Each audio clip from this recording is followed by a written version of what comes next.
yoldaşdı bizə. Qəlbimizdə var yeri, yaxındı, sirdaşdı bizə.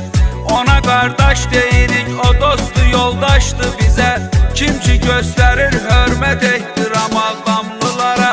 Salam Ağdamlı qaqam var, salam Ağdamlılara. Yazmışam bir iki kəlmə, xoş kəlam Ağdamlılara.